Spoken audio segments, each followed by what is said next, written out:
Hello दोस्तों, आप सभी का स्वागत है एक बार फिर से एस्ट्रो गुरु चैनल पर। मैं आपके लिए लेकर आया हूं टैरो विद कृष्ण में एक नया सेशन। और आज का जो टॉपिक मैंने चूज़ किया है वो है आपकी ससुराल से संबंधित। जी हां, जब आपकी शादी हो जाएगी तो आपकी ससुराल कैसी होगी, आपके इन लॉज कैसे होंगे और आपका रिलेशन उनके साथ कैसा रहेगा, यही आज का विषय है, यही आज का टॉपिक है।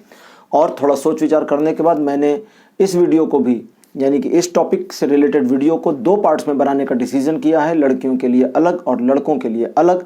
तो सबसे पहले मैं लड़कियों के लिए शूट करने वाला हूं, यानी कि रीड करने वाला हूं। आज शूट तो हो ही रहा है ये, तो लड़कियों के लिए रीडिंग शुरू करूंगा। और लड़कियों, आपके लिए आज 3 पाइल्स जो मैंने चूज करी हैं आपकी स्क्रीन पर अब ये आ गई हैं। पाइल नंबर 1 है स्ट्रेंथ, पाइल नंबर 2 है द व्हील और पाइल नंबर 3 है जस्टिस। तीनों पाइल्स में 3 लड़कियां हैं, आप भी लड़कियां हैं। तो तीनों लड़कियों में से जो लड़की आपको सबसे सुंदर, सबसे प्यारी, सबसे आकर्षक लगती हो, उस लड़की को अपनी सहेली मतलब अपनी पाइल बना लें और उसी के अकॉर्डिंग आज की इस वीडियो को देखें। तो डियर गर्ल्स, चूंकि ये आज की रीडिंग आपके लिए है और डायरेक्टली आपके लिए है, तो लड़कों के बारे में बिल्कुल नहीं बोलूँगा। और आज सारा मेरा जो कन्वर्सेशन है वो फीमेल जेंडर में ही होगा ये भी मज़ेदार रहेगा। तो लड़कियों, आपने पाइल सब तक चूज कर ली होंगी और अब मैं आपको बता दूं कि आपकी पाइल से संबंधित टाइम स्टैम्प्स को डिस्क्रिप्शन में और कमेंट सेक्शन दोनों जगह पर पोस्ट किया गया है। तो आप टाइम स्टैम्प पर क्लिक करके अपनी पाइल से संबंधित वीडियो को डायरेक्टली देख सकती हैं, वीडियो को फास्ट फॉरवर्ड कर सकती हैं। शुरू करने से पहले एक बार आपको याद करा दूं कि मैं प्रोफेशनल टैरो रीडिंग भी करता हूं। तो आपकी स्क्रीन पर जो नंबर आ रहा है गर्ल्स, इन नंबर्स के ऊपर आप कॉन्टैक्ट करके मुझसे कनेक्ट हो सकती हैं। और बॉयज़, हेलो, अगर आप भी इस वीडियो को देख रहे हैं तो थैंक यू, आप पसंद करते हैं मुझे और देख रहे हैं तो बहुत बढ़िया बात है। और अपनी किसी फ्रेंड फैमिली मेम्बर के लिए देख रहे हैं तो भी अच्छी बात है। लेकिन आज मेरा जो पूरा डायरेक्ट एक तरह से संबोधन रहेगा, यानी कि जो मैं डायरेक्टली इंगेज करूंगा वो लड़कियों को ही करूंगा, एड्रेस करूंगा। एक्चुअली इंगेज तो मैं कर ही रहा हूँ सबको। तो आप इस नंबर के ऊपर कॉन्टैक्ट कर सकते हैं मेरे साथ पर्सनल प्रोफेशनल रीडिंग करने के लिए। चलिए वीडियो को शुरू करते हैं, लेकिन उससे पहले सभी लोगों का स्वागत करूंगा एस्ट्रो गुरु चैनल पर, जो लोग पहली बार जुड़े हैं और जो लोग मेरे पुराने सब्सक्राइबर्स हैं उन सभी का। तो चलिए रीडिंग आज की शुरू करते हैं और मिलते हैं आपकी पाइल में।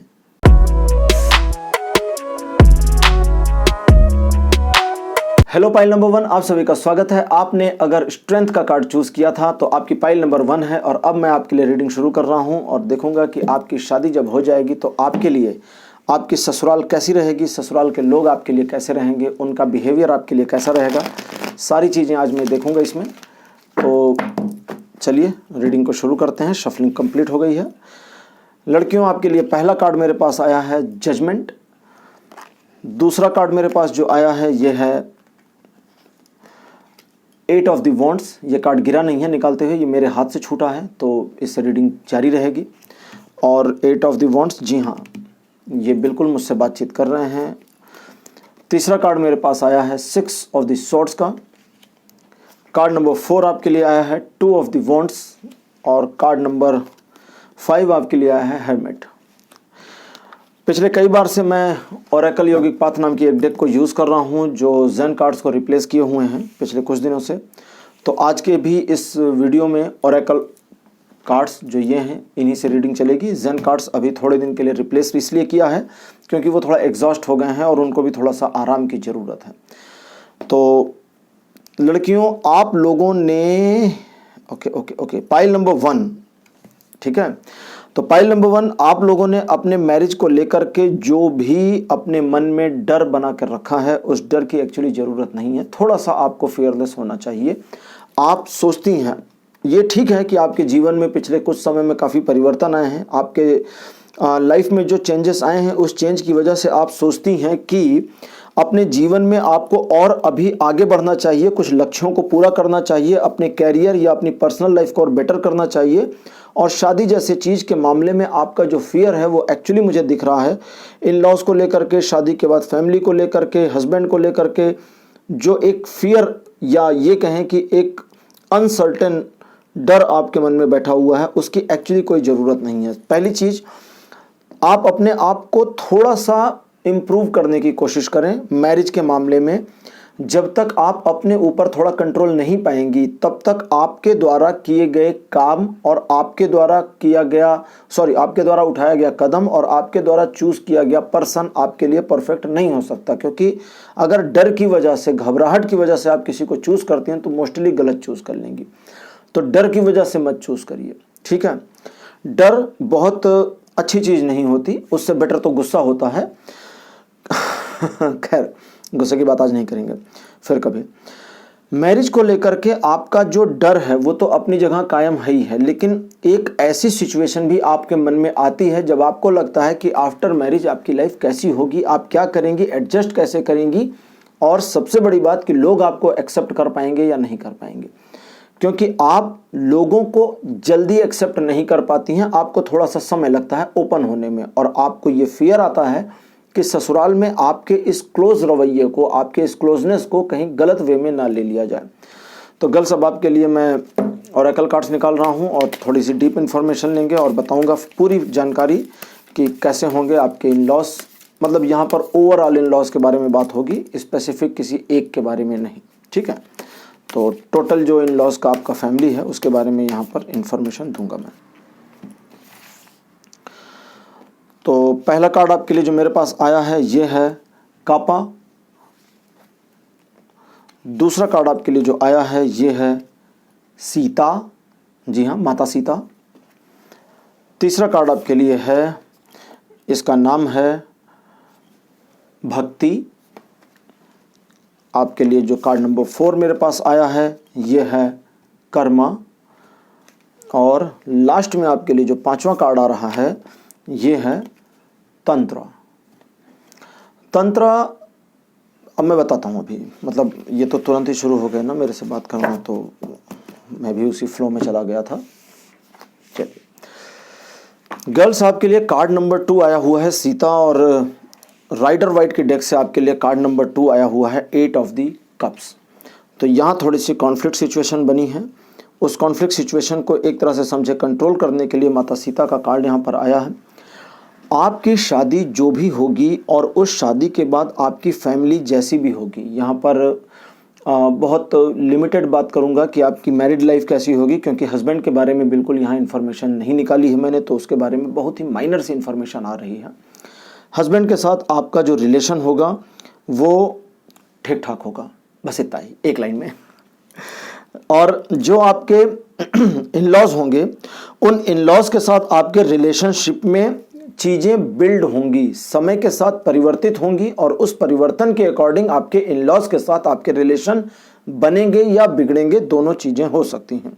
लेकिन पाइल नंबर 1 आपके लिए क्या है कि आप अपनी क्वालिटीज़ को अगर नहीं पहचान पाएंगी, अपने आप को अगर इनसिक्योर फीलिंग के साथ रखे रहेंगी और अपनी इनसिक्योर फीलिंग के साथ ही अपनी ससुराल चली जाएंगी, तो आपकी इनसिक्योर फीलिंग से जो नेगेटिव वाइब्रेशंस होंगी वो नेगेटिव वाइब्रेशंस लोगों को तंग करेंगी, लोगों को परेशान करेंगी, और आपके बारे में लोगों की फीलिंग, लोगों की सोच गलत हो जाएगी और आपको उसका नुकसान उठाना पड़ेगा।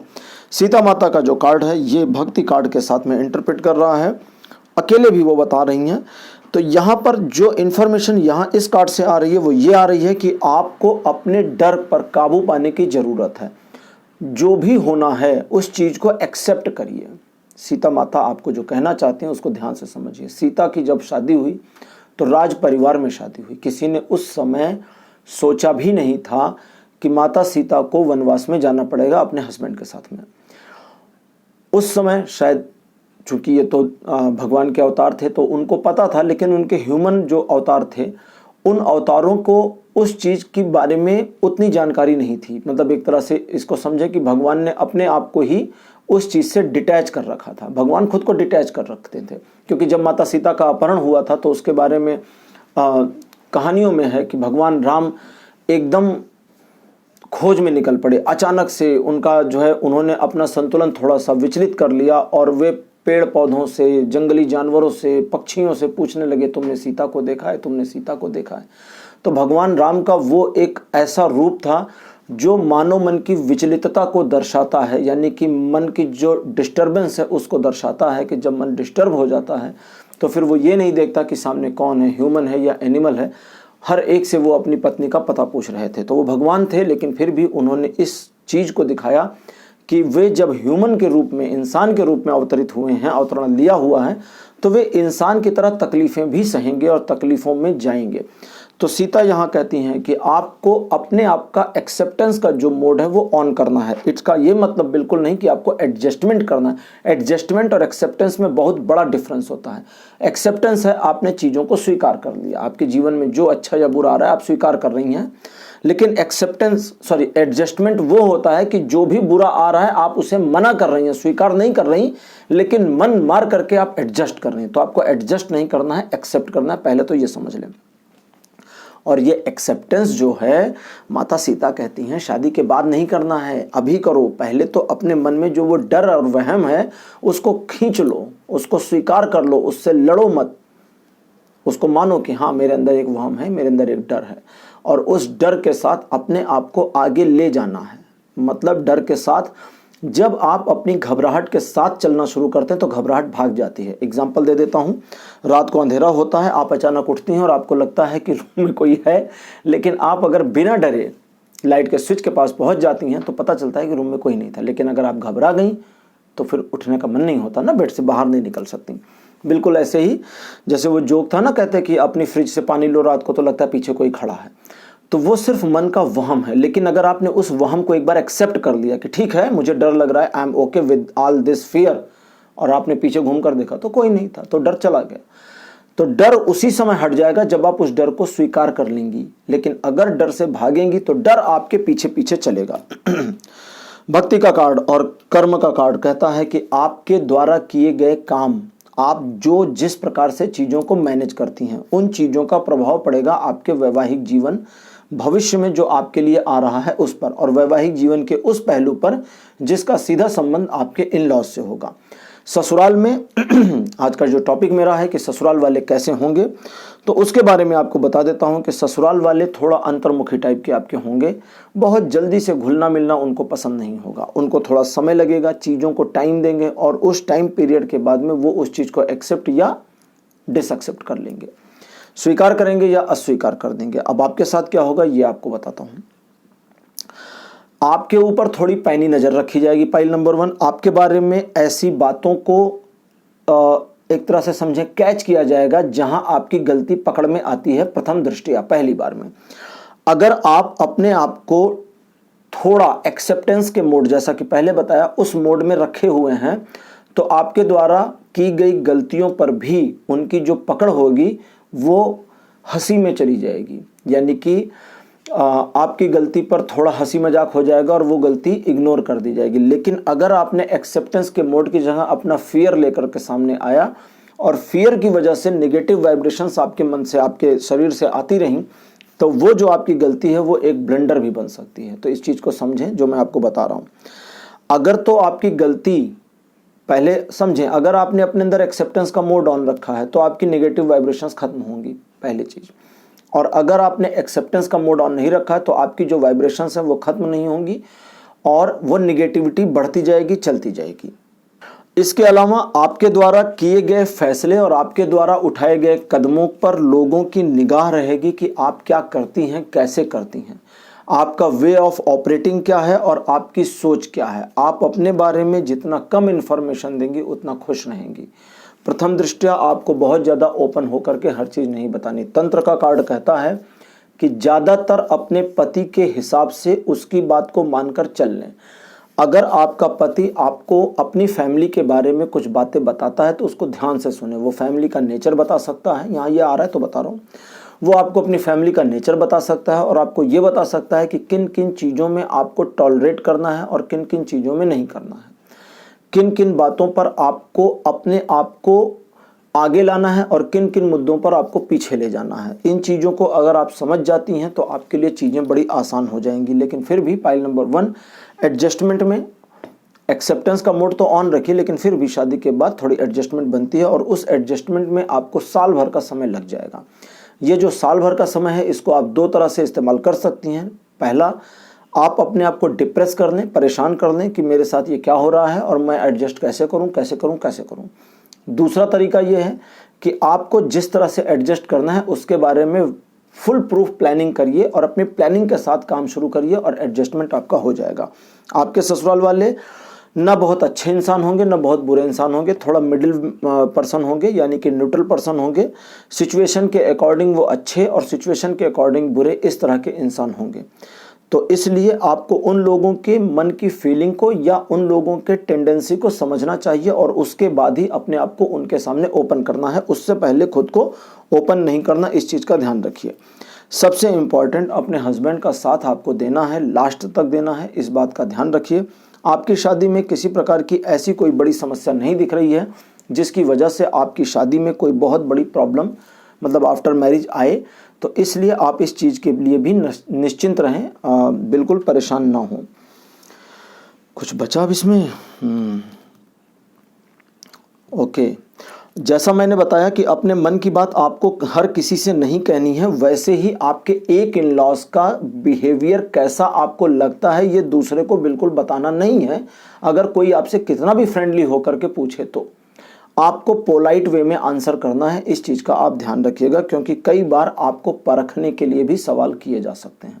तो उन चीज़ों का अगर आप ध्यान रखेंगी तो चीज़ें बेटर रहेंगी। ज़्यादा जवाब ना देना और उनकी समस्याओं में अपने आप को थोड़ा सा कम इन्वॉल्व करना आपके लिए बड़ा फ़ायदेमंद रहेगा। लाइक आप उस फैमिली में नई नहीं रहेंगी तो उनकी फैमिली की अगर कोई प्रॉब्लम आपके सामने सडनली आ जाती है तो आप उसमें इंटरफियर ना करें, चलने दें। मानकर चलें मेरे से पहले भी तो ये इस प्रॉब्लम को सॉल्व कर रहे थे या इस जैसी प्रॉब्लम को सॉल्व कर रहे थे, तो इनको अभी भी ये प्रॉब्लम सॉल्व करनी चाहिए जब तक कि मैं अपनी जगह इस घर में बना ना लूँ। तो उस समय तक आपको वेट करना होगा। तो पाइल नंबर 1 आपके लिए आज की रीडिंग में इतना ही। आज का विषय, आज का टॉपिक आपको कैसा लगा? अपने एक्सपीरियंस, अपने सुझाव कमेंट सेक्शन में ज़रूर लिखिए। इस वीडियो को लाइक करिए, शेयर करिए और चैनल को सब्सक्राइब करना बिल्कुल मत भूलिएगा। अगले वीडियो में आपसे फिर मुलाकात होगी। Bye bye.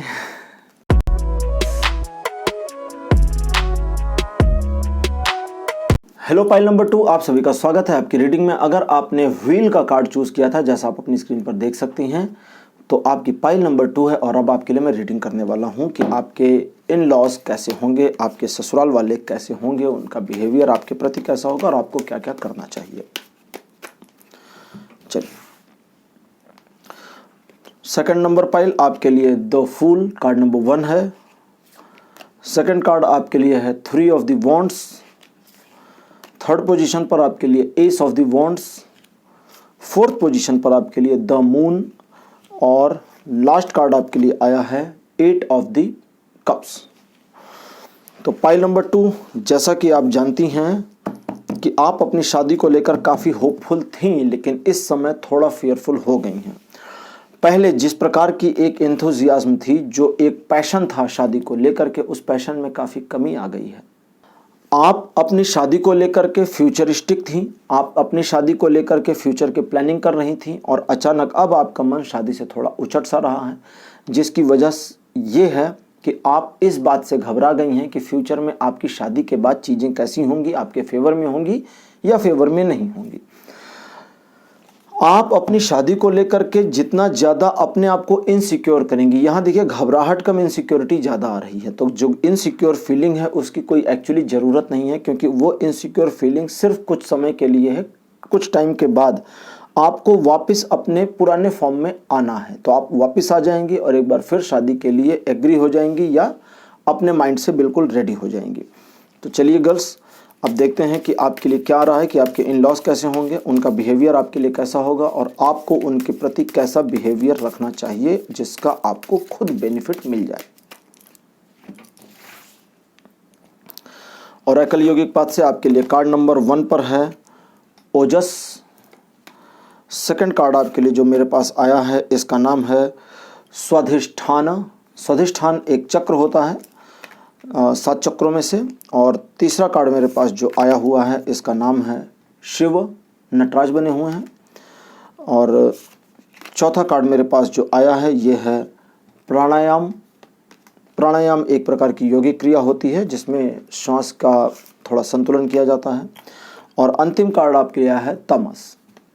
तो 5 कार्ड्स आपके लिए आ गए हैं। पाइल नंबर 2,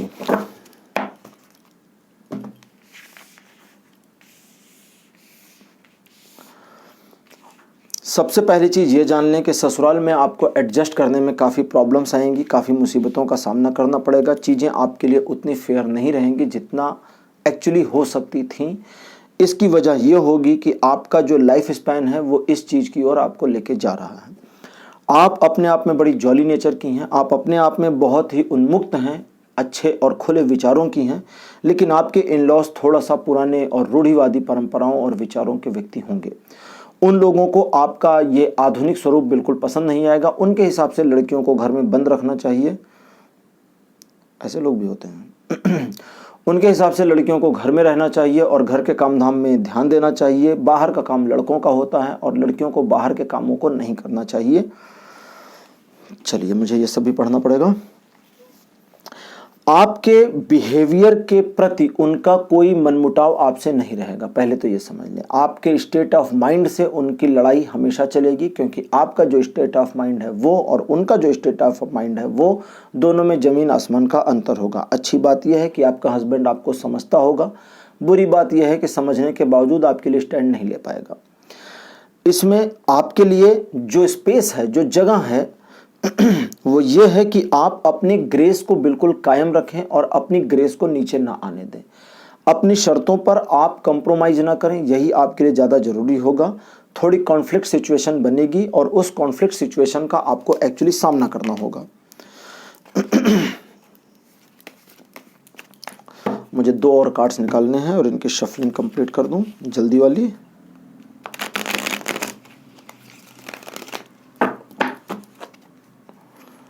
आपके लिए पहला कार्ड और दूसरा कार्ड। जी हाँ, आपके लिए पहला कार्ड आया है एस ऑफ द पेंटिकल्स, दूसरा आया है जजमेंट। आपकी शादी के बाद का जो 1 साल का सिनेरियो होगा वो इसी तरह की उठापटक वाला सिनेरियो होगा। सिचुएशन इसी तरह से रहेंगी और ये सिचुएशन आपके लिए थोड़ी सी हार्ड टू हैंडल होंगी, मुश्किल होगी थोड़ा सा सिचुएशन को संभालने में।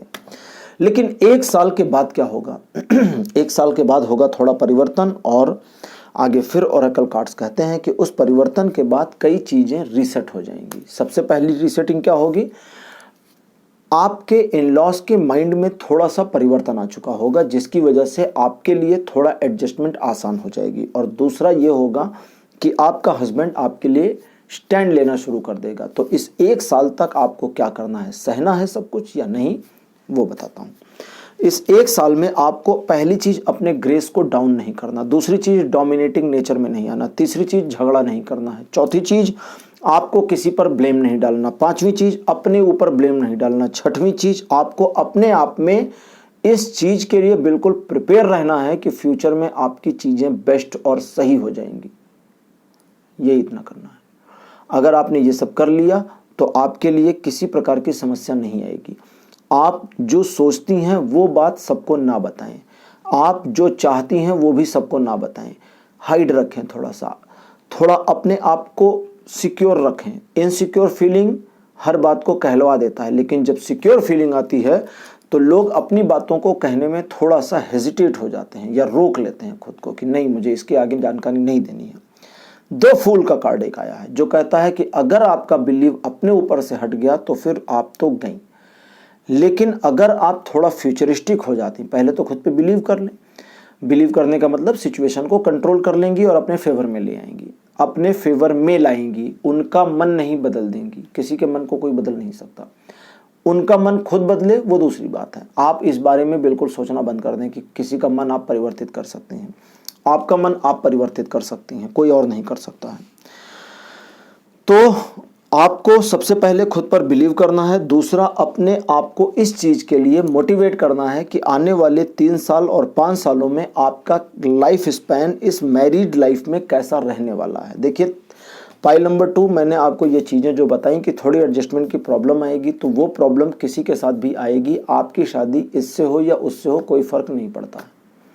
आपकी अरेंज मैरिज हो या लव मैरिज हो, प्रॉब्लम ये वाली आनी है, इससे भी कोई फ़र्क नहीं पड़ता है। आपके इन लॉज आपके साथ रहते हों या आपसे दूर रहते हों, प्रॉब्लम आपको ये वाली झेलनी है, इससे भी कोई फ़र्क नहीं पड़ता है। अगर आपके साथ नहीं रहते हैं, आपके साथ रहते हैं, तो डेली में ये परेशानी आप झेलेंगी। और डेली में झेलना छोटा छोटा परेशानियाँ, यानी कि थोड़ी करके 1 2 3 4 5 6 करके 10 होगा। और अगर आप दूर रहती हैं तो वो एक साथ 10, 20, 30, 40 ऐसे चलेगा, मल्टीप्लाई होकर चलेगा। तो इस वजह से बिल्कुल बच नहीं सकती। अपने आप को इस चीज़ के लिए बिल्कुल प्रिपेयर करें कि लाइफ में ये जो कुछ भी चीज़ें आ रही हैं इनको आप मोल्ड कर लेंगी, सिचुएशन को मोल्ड करेंगी अपने फेवर में, ना कि लोगों को। लोग कैसे मोल्ड होंगे वो आपका काम नहीं, ना आपको लेना देना उससे है, ना उस सोच में आपको जाना है, इसलिए आपको मना कर रहा हूँ। आफ्टर अ ईयर आपके लाइफ में परिवर्तन होगा और उस परिवर्तन के मद्देनज़र, उस परिवर्तन के बाबत चीज़ें आपके फेवर में आ जाएंगी। और फेवर में क्या आएंगी? सबसे इम्पॉर्टेंटली आपका हस्बैंड आपके फेवर में आ जाएगा। जब एक बार हस्बैंड आपके फेवर में आ जाएगा तो दूसरी चीज़ें भी परिवर्तित होंगी, लेकिन उसमें थोड़ा सा समय लगेगा। और आपने अगर वो थोड़ा सा समय दिया तो सारी चीज़ें अंडर कंट्रोल हो जाएंगी। लेकिन अगर आपने समय नहीं दिया और आप जल्दीबाजी में रहीं तो बहुत सारी चीज़ें आपके हाथ से निकलेंगी और आप एक डिप्रेस कंडीशन में पहुँच सकती हैं इस मैरिज में। तो पाइल नंबर 2 आपके लिए आज की गाइडेंस इतनी ही थी। आपके ससुराल वालों के बारे में, वहाँ एडजस्टमेंट कैसे करना है, उस सब के बारे में ये छोटी सी इन्फॉर्मेशन आपको आज कैसी लगी, अपने अनुभव, अपने सुझाव कमेंट सेक्शन में लिखना ना भूलें। इस वीडियो को लाइक करिए, शेयर करिए और चैनल को सब्सक्राइब जरूर करिए। अगले वीडियो में आपसे फिर मुलाकात होगी, तब तक के लिए बाय बाय।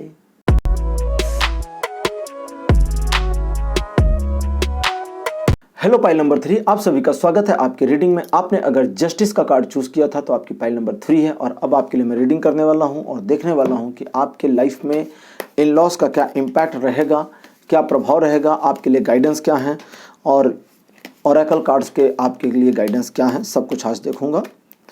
तो पाइल नंबर 3 आपके लिए कार्ड नंबर 1 मेरे पास जो आया है यह है 3 of the wands. Second position पर आपके लिए 5 of the wands. Third position पर आपके लिए मैजिशियन।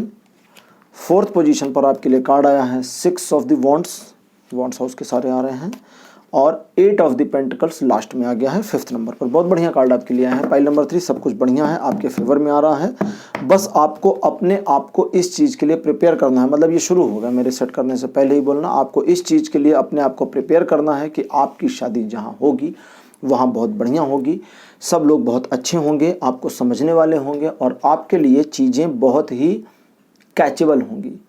लेकिन सिस्टमेटिक वे में अपने रिलेशनशिप को आगे बढ़ाना है, सिस्टमेटिक वे के पीछे नहीं हटना है, जल्दीबाजी नहीं करनी है। जल्दीबाजी आपके लिए बड़ी घातक और नुकसानदेह होगी। आप अपने लाइफ में देख सकती हैं कि जिन चीज़ों में आप जल्दबाजी करती हैं उन चीज़ों में आपको हमेशा नुकसान होता है, और जिन चीज़ों में आप अपने आप को इस चीज़ के लिए एक्सपर्ट मान लेती हैं कि I can manage this thing, वो थिंग एक्चुअली मैनेज हो जाती है।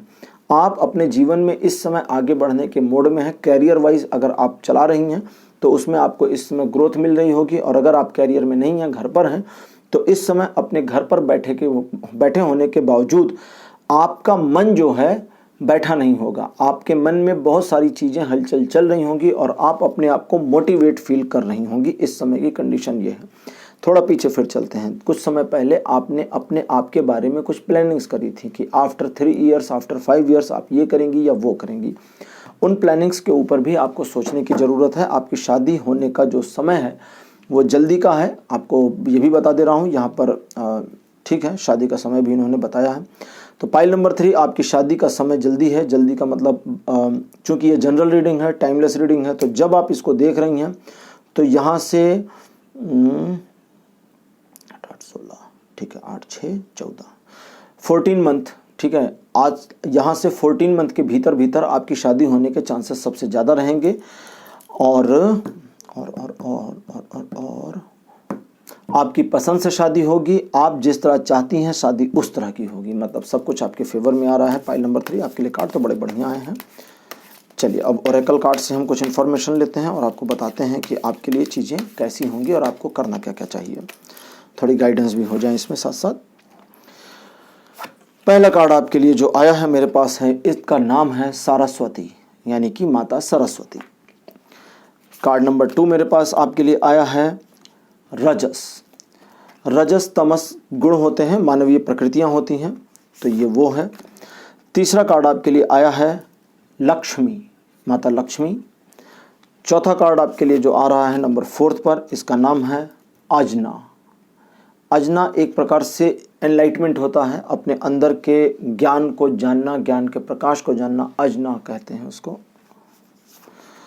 और लास्ट कार्ड आपके लिए आया है प्राणायाम। प्राणायाम जो यहाँ पर आया है, और ये जैसे ही आप आया है, इसने मुझे जो कार्ड ने बताया वो ये बताया कि कोई भी चीज़ रिवाइव हो सकती है, कोई भी चीज़ फिर से अपनी मूल दशा से वापस आकर नए फॉर्म में डेवलप हो सकती है। मीन्स कोई भी रिश्ता आपका किसी भी कंडीशन पर होगा इन लॉज के यहाँ, उस रिश्ते में सुधार की गुंजाइश हमेशा बनी रहेगी। स्वीट बहुत हैं आप, प्यारी बहुत हैं, लेकिन जब गुस्सा हो जाती हैं, झगड़ा करती हैं तो खूब ज़ोर शोर से करती हैं, फिर उसमें पीछे नहीं हटती हैं। बहुत बढ़िया बात है, झगड़ा करना चाहिए, ठीक है। झगड़ा करने से ब्लड सर्कुलेशन तेज हो जाता है और शरीर स्वस्थ रहता है। लेकिन शादी के बाद आपको अपनी स्वीटनेस पर ध्यान देना होगा, इस चीज़ को समझें, झगड़े पर नहीं ध्यान देना होगा, ठीक है। वहाँ पर टमाटर और अनार खा करके अपने ब्लड को बढ़ाइएगा, झगड़ा करके ब्लड को सर्कुलेट करके बनाने की ज़रूरत नहीं है। एक्सरसाइज कर लीजिए ब्लड सर्कुलेशन तेज करने के लिए। लेकिन अपने आप को जितना स्वीट आप रखेंगी उतना ग्रेस आपको मिलेगा, उतना आपका ओजस और ऑरा वहाँ बढ़ेगा, और उतना ज़्यादा आपके बारे में पॉजिटिव चीज़ें रहेंगी लोगों के मन में। रजस और लक्ष्मी और अजना, इन 3 कार्ड्स की जो इंटरप्रिटेशन आपके लिए आ रही है वो ये है कि आपको अपने व्यक्तित्व में एक ऐसा इंक्रीमेंट करना है, एक ऐसी ग्रोथ अपने व्यक्तित्व में लेनी है जो कि आपके प्रति लोगों के मन में एक प्रकार से सम्मान की भावना लेकर के, ऐसा समझें। आप जिस मोड में हैं या जिस फैमिली में जाएंगे, उस फैमिली में उसके संस्कारों और उसके चीज़ों के साथ जल्दी एडजस्ट हो जाएंगी, ये आपकी खूबी रहेगी। लेकिन जब आप चीज़ों में एडजस्ट हो जाएंगी तो आपसे उम्मीद की जाएगी कि अब आप बेटर परफॉर्मेंस करें। वहाँ पर आपको हेजिटेट नहीं होना, वहाँ आपको पीछे नहीं हटना है। अगर आपको कोई चीज़ कंफ्यूज करती है तो पूछ लीजिए, उनसे पूछ लीजिए, उनसे ही बात कर लीजिए कि यहाँ ये कस्टम किस तरह का है आपकी फैमिली में, मुझे पहले बता दें, ताकि दूसरों के सामने एम्बैरेसमेंट ना हो कि इसको कुछ आता नहीं है। छोटी छोटी चीज़ें हैं, आप उसको मेज़र करेंगी तो वो पकड़ में आ जाएंगी। अगली चीज़, आपका जो एक टैलेंट है कि आप बहुत बढ़िया तरीके से खाना बना लेती हैं, उस टैलेंट की वहाँ एक्चुअली कद्र होगी। ये आपके लिए रीडिंग में आया है। पहले की 2 पाइल्स में खाना वाना बनाने का मामला तो आया ही नहीं था। खैर, आपकी जो इनर वैल्यू है, आपका जो अंतस मन है, या आपकी, जैसा कहते हैं ना कि ब्यूटी तो ब्यूटी होती है बट इनर ब्यूटी सबसे बड़ी होती है, तो आपकी जो इनर ब्यूटी है उसकी रिस्पेक्ट वहाँ ज़्यादा होगी बजाय आपके आउटर ब्यूटी के। हालांकि आप सुंदर हैं, ऐसा नहीं कि आप सुंदर नहीं हैं, बट आपकी जो इनर ब्यूटी और इनर पीस है उसकी वहाँ पर रिस्पेक्ट ज़्यादा होगी, उसके लिए किसी तरह का आउटरीच नहीं होगा। प्राणायाम का कार्ड कहता है कि रिलेशनशिप में जो कि नया नया बनेगा उसमें डाउनफॉल भी आएगा, और वो जो डाउनफॉल है वो बहुत छोटे पीरियड के लिए आएगा। शादी, चूँकि मैंने बताया अभी आपको थोड़ी देर पहले कि यहाँ से 14 महीने के बाद आपकी शादी हो जाएगी, इसके चांसेस बहुत बढ़िया आ गए हैं। फिलहाल उन 14 महीनों में अपने आप को इस चीज़ के लिए रिवाइव कर लेना है, आपको बिल्कुल रिन्यू कर लेना है, अपने आप को रिन्यू, समझ रही है ना, अपने आप को बिल्कुल नए ढांचे में परिवर्तित कर लेना है या ढाल लेना है, जिसमें आप अपने व्यक्तित्व को एक ऐसे व्यक्तित्व के रूप में डिफाइन करने का प्रयास करें जो काफ़ी कॉन्फिडेंट है, यानी कि आप बड़ी कॉन्फिडेंट हैं, आप बहुत ही स्वीट और प्यारी हैं, आकर्षक तो आप ही हैं। तो अपने ऊपर थोड़ा सा ध्यान दें और अपने व्यक्तित्व को थोड़ा डिज़ाइन कर लें, वो आपके लिए फ़ायदेमंद रहेगा। आफ्टर मैरिज आपका बिहेवियर इन लॉज के प्रति कैसा रहेगा, इसके बारे में आपको भी एक प्लानिंग के तहत काम करना होगा। जब आप प्लानिंग के तहत काम करेंगी तो चीज़ें उस हिसाब से मोल्ड हो जाएंगी। आप बेटी बन जाएंगी तो बेटी बन जाएंगी उस फैमिली में, लेकिन अगर आप बहू बनने की कोशिश करेंगी तो वो फैमिली आपको बहू ही रहने देगी, फिर बेटी नहीं बनने देगी। इसलिए थोड़ा प्लान कर लें कि आपको एक्चुअली कैसे जाना है। आपको बहू बनकर रहना है, बेटी बनकर रहना है। बेटी बनकर रहना है तो डांट भी खानी होगी और टॉलरेट भी करना होगा। बहू बनकर रहना है तो आपको ज़्यादा डांट नहीं पड़ेगी, आपकी चीज़ें इग्नोर की जाएंगी, लेकिन फिर आपके साथ बॉन्डिंग नहीं बन पाएगी। तो इस चीज़ का डिसीजन आपको लेना है। प्रॉब्लम नहीं है, they are very open minded, उनको कोई इशू नहीं है। आप बहू बनकर रहो, वे खुश हैं। आप बेटी बनकर रहो, वे खुश हैं। आप बहू बनकर रहोगी, आपके बारे में उनके मन में जो भी चीज़ें आती हैं आपसे एक्सप्रेस नहीं करेंगे। आप बेटी बनकर रहोगी तो सारी जानकारी आपको मिलती जाएगी। जैसा मैंने बताया ना थोड़ी देर पहले, सिस्टमेटिक वे में आपका रिलेशनशिप बिल्ड होगा। और सरस्वती कहती हैं कि स्वीट और इनोसेंट बन जाइए, वो अपना गुस्सा वगैरह छोड़ दीजिए थोड़ा पीछे, बिल्कुल नए फॉर्म में, एक नए ढांचे में चली जाइए। जब आप नए ढांचे में जाएंगी तो आपके लिए चीज़ें मैनेज करना या एक्सेप्ट करना चीज़ों को बहुत आसान होगा, क्योंकि आप जब नए ढांचे में हैं तो आपके पास बहुत स्पेस होगा। ठीक है, तो इस चीज़ का आपको ध्यान रखना है। कुछ और इसमें बस इतना ही है पाइल नंबर 3। बाकी किसी प्रकार की ज़्यादा समस्या आपके लिए दिख नहीं रही है और आपका जीवन वहाँ पर खुशहाल रहेगा। हस्बैंड के साथ आज हस्बैंड वाला कार्ड निकाला नहीं ना, इसलिए हस्बैंड के साथ की चीज़ें नहीं आ रही हैं और कोई भी कार्ड मुझे हस्बैंड के साथ आपके रिलेशन के बारे में नहीं बता रहे हैं। खैर कोई बात नहीं है। इन लॉज के साथ रिलेशनशिप आपका ठीक रहेगा यही बता रहे हैं, और वो रिलेशनशिप में जो कुछ भी डाउनफॉल्स होंगे वो सारे रिवाइव हो सकते हैं, सारे कवरअप हो सकते हैं, सारे बेस्ट हो सकते हैं और बेटर हो सकते हैं, और आपका अपने इन लॉज के साथ का जो रिलेशनशिप है ये बेटरमेंट की ओर ही जाएगा, इसमें किसी प्रकार का कोई शक नहीं है। तो पाइल नंबर 3 आपके लिए आज इतना ही। आज का ये वीडियो, आज का टॉपिक आपको कैसा लगा? आप अपने एक्सपीरियंस, अपने सुझाव कमेंट सेक्शन में लिखना ना भूलिए। इस वीडियो को लाइक करिए, शेयर करिए और चैनल को भी सब्सक्राइब करिए। चैनल को भी लोगों से शेयर करिए ताकि इसके सब्सक्राइबर्स की संख्या 50,000 पार हो गई तो 1 लाख तक पहुंच जाए। ठीक है, तो आप लोगों का सहयोग और प्यार और आशीर्वाद मुझे मिलता रहेगा, उम्मीद यही है। और इसी उम्मीद के साथ आज विदा लेता हूं। अगले वीडियो में आपके साथ फिर मुलाकात करूंगा, तब तक के लिए बाय बाय।